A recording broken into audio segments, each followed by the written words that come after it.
দেখেন এই সময়টা হচ্ছে ভোর 6:30, ঠিক আছে? ভোর 6:30টার সময় এই শীতের সকালটা কত সুন্দর হয় দেখতে। এই জিনিসটাই আমি আজকের ভিডিওতে আপনাদেরকে ঘুরে ঘুরে দেখাবো। এবং শীতের এই ভোর 6:30টার সময় শীতের সকালটা কত সুন্দর হতে পারে, একটা ফ্রেমের মধ্যে কত সুন্দর শীতের সকালটা হতে পারে। এবং মানে এই শীতের সকালটার একটা বিশেষত্ব হচ্ছে যে এখন কোনো ছান নেই, মানে এখন ওই জন্য কোনো ছায়া নেই। দেখেন মানে আমি যে এখানে শুট করতেছি কোনো ধরনের কিন্তু আমার কিন্তু শ্যাডো পড়ে নাই, ঠিক আছে, ছায়া নেই। তো এই সুশীতল শীতের সকালে আপনাদেরকে সেই গারো পাহাড়ের পাদদেশ থেকে শুভেচ্ছা জানাচ্ছি। তো সম্পূর্ণ ভিডিও দেখার চেষ্টা করেন। যারা আমার চ্যানেলটিকে সাবস্ক্রাইব করেছেন তাদেরকে অসংখ্য ধন্যবাদ। আর যারা এখনো সাবস্ক্রাইব করেন নাই প্লিজ সাবস্ক্রাইব করে পাশে থাকা বেল বাটন অল প্রেস করে দিন। আর যারা আমার পেজ থেকে ভিডিওটা দেখতেছেন পেজটাকে ফলো দিয়ে রাখুন এবং শেয়ার করে দেন আপনাদের বন্ধু বান্ধবদের ফেসবুক টাইমলাইনে, তারাও যেন এই ভিডিও দেখে সমানভাবে উপকৃত হতে পারে। অসাধারণ আপনাদেরকে দেখাই দর্শক বন্ধু, এখান থেকে ঘুরে দেখাই। আমি ঘুরতে পছন্দ করি, খোলা চোখে আমার যেটাই চোখে পড়ে সেটাই আমি আপনাদেরকে দেখাই। তারই ধারাবাহিকতায় আপনাদেরকে দেখাচ্ছি দর্শক বন্ধু। এখান থেকে মাঠ থেকে ধান কেটে রাস্তার পাশে দেখেন কি সুন্দরভাবে রেখে দিয়েছে। তারপরে এখান থেকে দেখেন দূরে এই ভোরের কাকগুলি দেখা যাচ্ছে, এটা কাক ডাকা ভোর। তো এই ভোরটা আমি আপনাদেরকে দেখাচ্ছি আজকের এই শীতের সকালে। তো দর্শক বন্ধু দেখেন, ওয়াও, এটা কিন্তু আপনার পূর্ব দিক।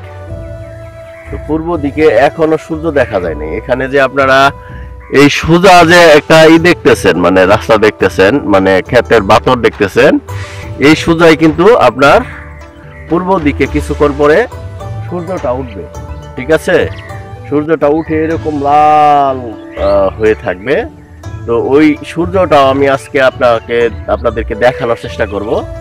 তো পুরো ভিডিওটি দেখার চেষ্টা করেন দর্শক বন্ধু।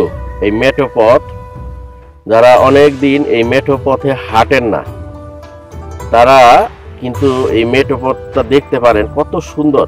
দেখেন মানে একবারে মাটির রাস্তা। এই মাটির রাস্তা কিন্তু সাধারণত দেখা যায় না, মানে বর্তমানে কিন্তু সব পাকা হয়ে যাচ্ছে। তো এই অদূরেই হচ্ছে এই যে বড় পাকা সড়ক। তো এই সড়কের পাশে এটা হচ্ছে বাইপাস সড়ক। তো এই বাইপাস সড়কে অনেকেই কিন্তু ঘুরতে আসে দর্শক বন্ধু, অনেকেই ঘুরতে আসে। এই যে এই জায়গাটায় দেখেন এখানে একটা পুকুরের মতো ছিল, আর এই জায়গা একটু খোলা জায়গা।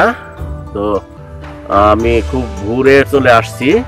বিকাল দিকে অনেকেই কিন্তু ঘুরতে আসে এই পাকা রাস্তা থেকে আপনার এই দিক দিয়ে ঢুকে আমি যে জায়গায় দাঁড়িয়ে আছি এই জায়গায় কিন্তু একটু ঘুরতে আসলে কিন্তু অনেক ভালো লাগে কিন্তু।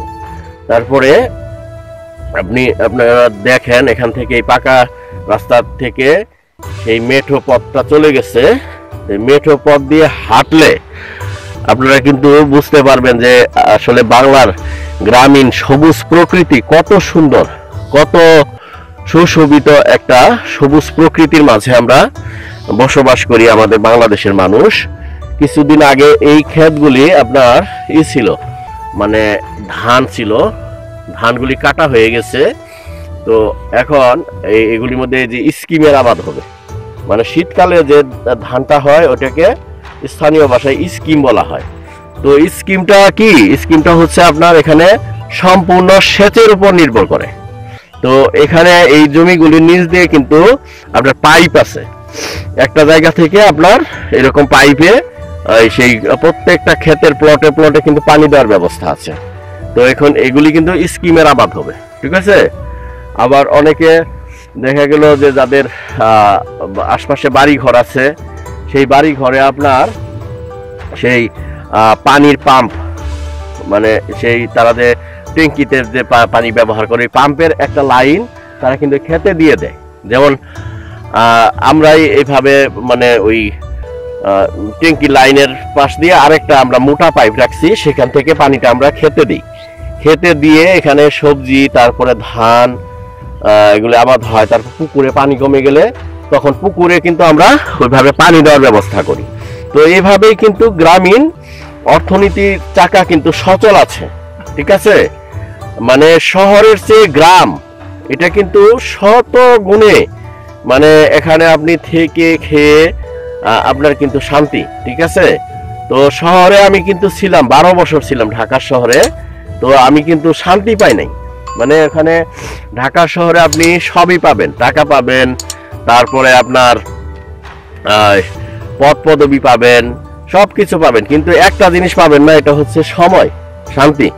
ধরেন আপনি কর্মব্যস্ত শহরে আপনি সকালে যদি অফিসে যান, ধরেন আমি ব্যাংকে জব করছি, আমার 9:30টার সময় অফিসে যাইতে হয়েছে। তো 9:30টার সময় অফিস ধরতে গেলে আমার কিন্তু বাসা থেকে আপনার সেই 6টা থেকে কিন্তু রেডি হয়ে 7টার মধ্যে আমার অবশ্যই গাড়িতে উঠতে হয়েছে। তো আমি খিলক্ষেত থেকে যখন আমি গাড়িটা ধরার চেষ্টা করছি, তখন দেখা গেল যে আপনার হাজার হাজার গাড়ির একটা সিরিয়াল, আর এই গাড়িগুলি উত্তরা থেকে কিন্তু ভরে আসতো, ঠিক আছে। তো খিলক্ষেত থেকে কিন্তু আপনার এই গাড়িতে উঠা, যারা মানে খিলক্ষেত এলাকায় আছেন তারা কিন্তু মানে কমেন্ট করতে পারেন যে গাড়িতে উঠাটা কতটা টাফ, ঠিক আছে। তো এই জ্যামের এই শহর থেকে মানুষ কিন্তু একটু শান্তিতে বাঁচার জন্য তারা কিন্তু এই গ্রামকে বেছে নেয়, বসবাস করার জন্য গ্রামকে বেছে নেয়। আর মানুষের আজন্ম একটা স্বপ্ন থাকে যারা শহরে থাকে, যে আমি আমার লাইফের কোনো একটা সময় মানে আলটিমেটলি আমি গ্রামে একটা বাড়ি করব, এরকম একটা ধরেন এরকম একটা বাড়ি করবে, সে এরকম একটা বাড়ি করবে, তারপরে সে ওখানে একটু পুকুর করবে বা একটু সবজি চাষ করবে, তারপরে কিছু ধানি জমি, এগুলি করে, মানে এগুলির মধ্যে কিন্তু আসলে শান্তি, তাই না?